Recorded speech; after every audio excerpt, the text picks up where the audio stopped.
Hasn't landed a real stinging punch and he can put himself. Pacquiao may sisira sa plano.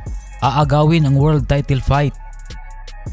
Lahat po ay alam ang binabalak ni pound for pound king Manny Pacquiao na bumalik sa professional boxing upang harapin ang current WBC welterweight world champion na si Mario Barrios.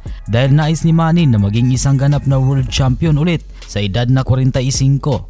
At yan po ang sinabi mismo ng MP President Zane Gibbons. Sa oras na matapos na ang bigating exhibition fight ni Pacquiao sa Japan sa July 28 ay uumpisahan na nitong asikasuhin ang maaaring paglaban ulit para sa world title belt, kung saan ang WBC President Mauricio Sulaiman na mismo ay pumayag na at papayagan na daw niya si Pacquiao na dumiretso na kay Mario Barrios kahit 3 taon nang hindi naglaro sa pro boxing ang ating pambansang kamao. Teka lang, mukhang mayroong issue dito kasi parang magkakaproblema ang WBC dito dahil matapos nilang kumpirmahin na papaboran nila na si Pacquiao na lumaban kay Barrios, ay ang balita ngayon ay binabalak na din ng former undisputed lightweight world champion na si Devin Haney na umakyat ng 147-pound welterweight division para salubungin si Mario Barrios para sa title nito at tangkaing isang ganap na 3-division world champion.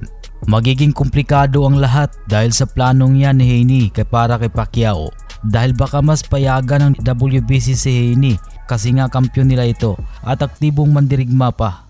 May kaibahan din sila pagdating dyan ng ating pambansang kamao kasi medyo matagal-tagal nang hindi lumalaban sa professional fight si Pacman.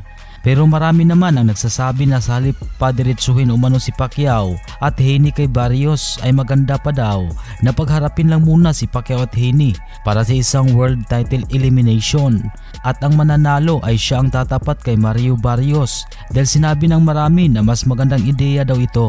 Kaya lang ay malayo sa posibilidad na papayag ang ating pambansang kamao. Dahil si Gibbon mismo nagsasabi na ngayong taon lang sasabak sa boxing si Pacquiao. At sa ibang balita naman, sa likod ng walang humpay na pambabatikos kay current undefeated WBC lightweight world champion Shakur Stevenson dahil sa kanyang walang kagana-ganang fighting style ay tila siya po ay pinagtanggol ng kanyang malapit na kaibigan na si former pound for pound king Terence Crawford. Nagiwan si Crawford ng mensahe kay Stevenson na sinabihan nito na wag lang daw nitong papansinin ang sinabi ng mga tao at sisikapin lang daw nito na makuha ang panalo sa bawat laban niya. Dagdag pa niya na basta't patuloy lang ang panalo nito ay dadagsain daw muli ito ng mga fans.